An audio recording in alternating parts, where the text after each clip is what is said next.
பெண்மையை படைக்க தன்னிடம் கற்பனை தீர்ந்ததை எண்ணித்தான் பிரம்மனும் மூர்ச்சையுற்றார்.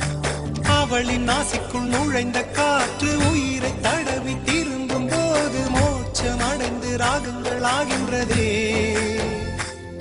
ஓஹோ, மழையின் துளிகள் அவளை நனைத்து மார்பு கடந்து இறங்கும் பொழுது முக்தி அடைந்து முத்துக்கள் ஆகின்றதே. மின்னலை பிடித்து மேகத்தில் துடைத்து பெண் என்று படைத்து வீதியில் விட்டு விட்டார்.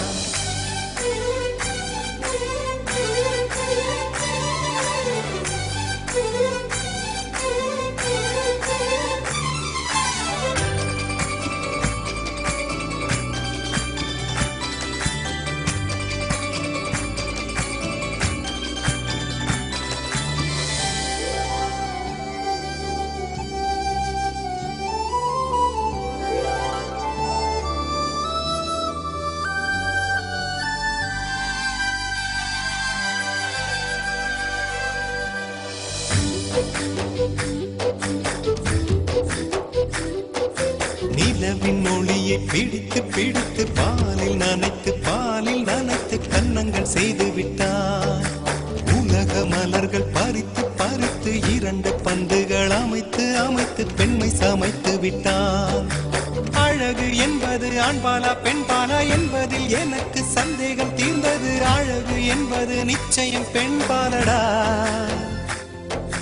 கவிதை என்பது மொழியின் வடிவம் என்றொரு கருத்தும் இன்று உடைந்தது. கவிதை என்பது கன்னி வடிவமடா. மின்னலை பிடித்து மேகத்தில் துடைத்து பெண் என்று படைத்து வீதியில் விட்டு விட்டார்.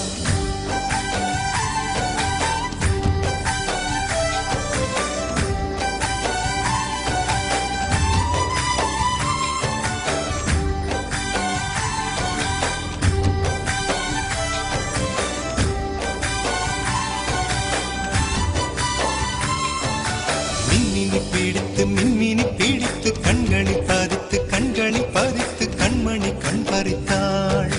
தங்கத்தை எடுத்து அம்மியில் அரைத்து மஞ்சளாய் நினைத்து கண்ணத்தில் குழைத்து ஜீவனை ஏன் எடுத்தாள். காவித்துறவிக்கும் ஆசை வளர்ப்பவள், அருகம் புல்லுக்கும் ஆண்மை கொடுப்பவள், பெண்களின் நெஞ்சுக்கும் பித்தம் கொடுப்பவளே.